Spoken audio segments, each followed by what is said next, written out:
नमस्कार, जय श्री राम।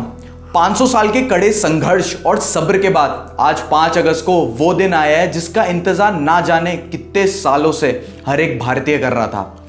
500 साल का समय बहुत ज़्यादा बड़ा होता है। ना जाने कितने ही लोगों ने राम मंदिर के लिए अपनी पूरी जिंदगी त्याग दी।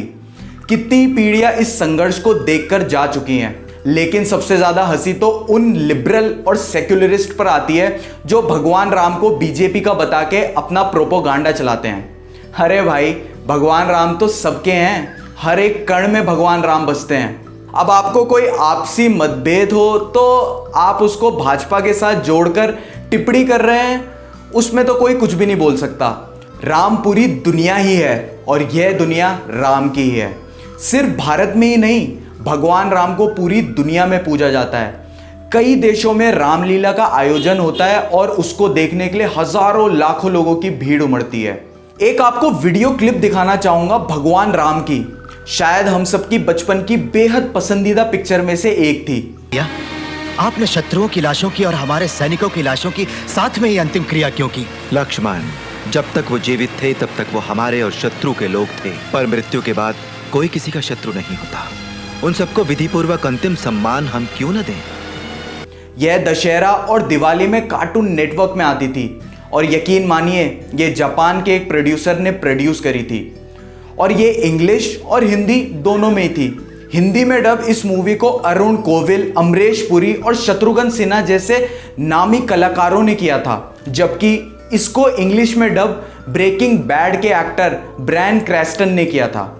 लेकिन एक कड़वा सच ये है कि सन 1500 में हमारे मंदिर तोड़े गए और हमारे धार्मिक स्थलों को नष्ट करने की कोशिश की गई थी। एक बात तो सच है, अगर किसी को भी, किसी भी देश को, किसी भी राष्ट्र को खत्म करना है तो उनकी आइडेंटिटी को खत्म करो। कल्चरल वैल्यूज से लेकर उनकी भावनाओं को ठेस पहुंचाई जाए। अब चाहे वो कृष्ण जन्मभूमि मथुरा हो, राम जन्मभूमि अयोध्या हो या गुजरात का सोमनाथ मंदिर हो, और ऐसे कई सारे मंदिर हैं जो इसी तरीके से तोड़े गए थे और शायद हमें पता भी नहीं है। और आपको क्या लगता है, ये संघर्ष क्या अभी 25-30 साल पुराना है?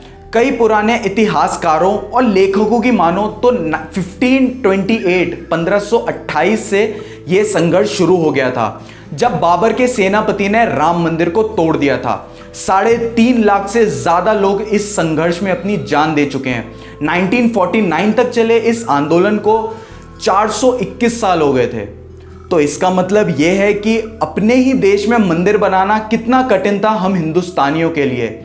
इस चीज से ये चीजें हम देख सकते हैं। और भारतवासियों ने भगवान राम के लिए कुर्बानी इसलिए ही दी कि वो देश का गौरव है। एक हिंदू के लिए राम मंदिर का महत्व उतना ही है जितना एक मुसलमान के लिए मक्का का है और एक ईसाई के लिए वर्टिकन का।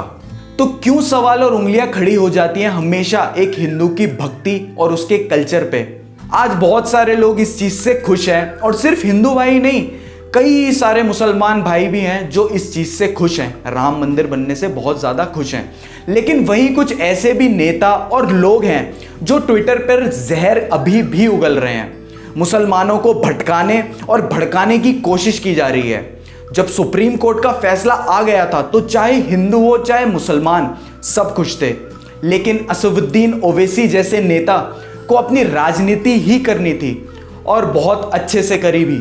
और उससे ज्यादा मुझे उन लोगों पर तरस आता है जो जय श्री राम इसलिए ही नहीं बोलते कि उनको भक्त बोल दिया जाएगा।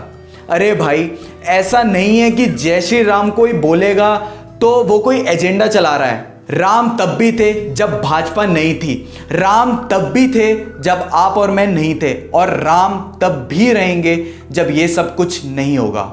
और आखिर में मैं बस यही बोलना चाहूंगा कि बिना किसी संकोच के जय श्री राम बोलो और इस नाम से प्यार बांटो, ना कि नफरत। और एक और बात मैं यहाँ पर उन लोगों को बताना चाहता हूँ जो ये समझ रहे हैं कि राम मंदिर भाजपा ने बनवाया, इसमें भाजपा ने पैसे दिए हैं। ऐसा कुछ भी नहीं है, क्योंकि राम मंदिर का निर्माण फंड से ही हुआ है, जो फंड लोगों ने दिया है और कई सारे मंदिरों ने दिया है। अब कुछ लोग इस पर यह बोलेंगे कि मंदिरों के पास इतना सारा पैसा है और वो इतना सारा पैसा सिर्फ मंदिर निर्माण पे ही बनाते हैं।